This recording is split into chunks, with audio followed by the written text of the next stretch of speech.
Hello there, this is Mikhail or Michael speaking, and I quickly want to start this video with the situation at Transnistria. There are reports that Ukrainians are concentrating their troops around Transnistria. As we know, Russians have some troops, tanks, and aviation in Transnistria, and the casus belli for this war for Ukrainians are massive ammunition depot that is located somewhere near Tiraspol.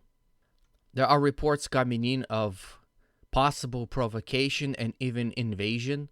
Don't know about Moldovan side if they are involved in this, but there are reports and Ukrainian bloggers themselves are reporting about the start of this possible invasion.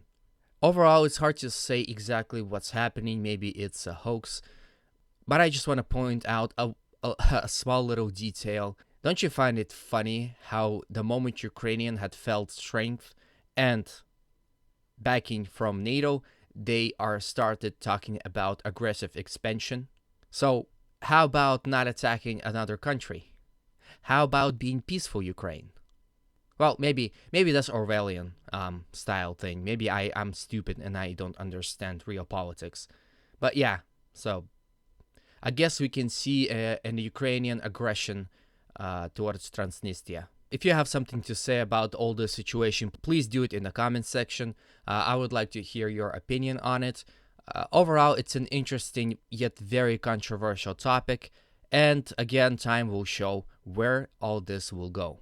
There are big changes going on in Bakhmut. Most of them are in the north. As you can see, Russians had captured the village of Yehidne and village of Berihivka. It is now official.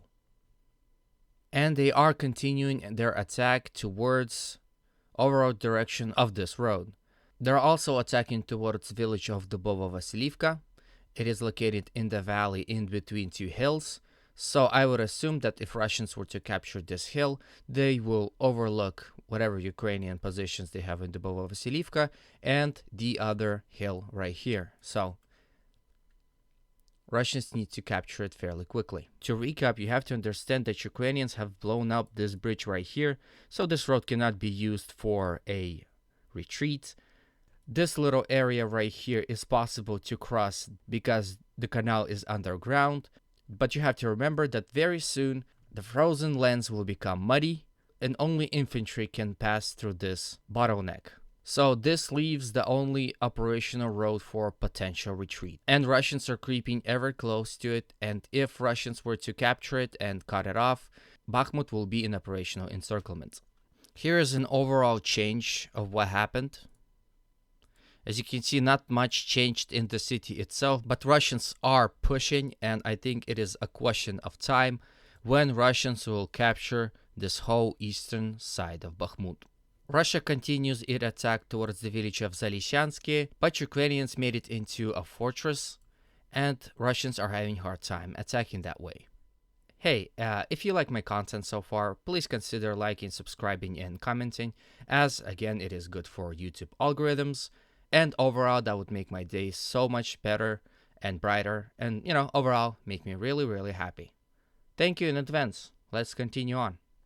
Russians are continuing their attack towards general direction of Seversk. You can see there are no changes on the map, but by the changes of the arrows, you can see that Russians are developing more troops towards these axes. So they're attacking from both directions here towards general directions of these villages. All this is part of operation of capturing or encircling Seversk itself.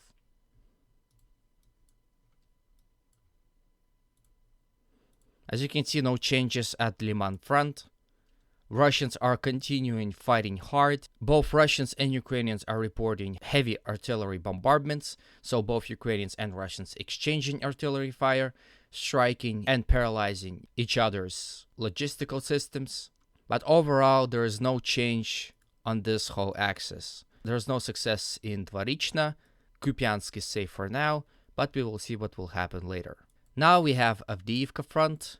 Russians had tried to storm this city for some time now without any real success. You can see Russians are moving slowly. Here the gray area changed a little. That means Russians are claiming this territory. However, the biggest change is happening here. Here you can see the difference. As you can see, Russians are pushing along this sector of houses and as well on this side of the river. I'm sure this is done in order to threat encirclements and flankings, so Ukrainians can fall back to a much better positions. As you can see by the arrow here, Russians are attacking in general direction of Nevelsky, but overall we didn't see much success.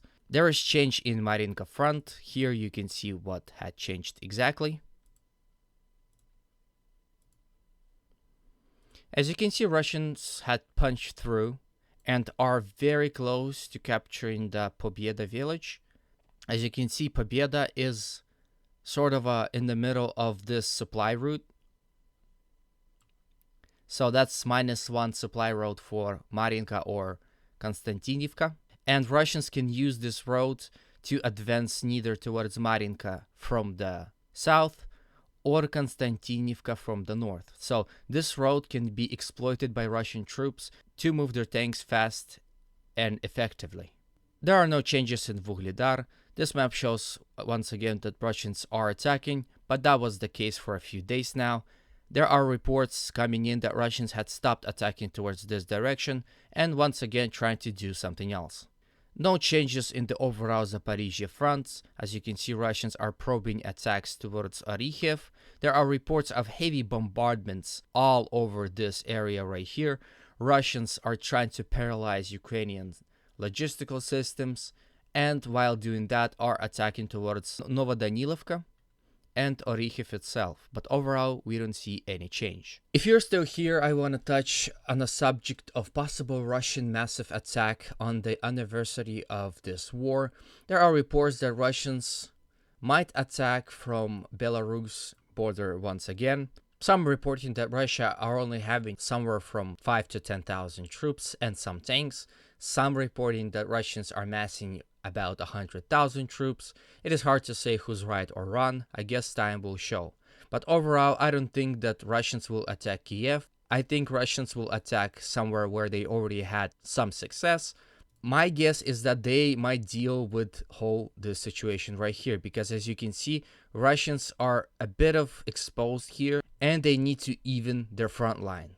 So this is it for today. I hope you enjoyed my video and watched till the end, because again, this is very good for algorithms and overall means that I'm making a good content. I hope you all have a good day, and always remember, Russia will be free.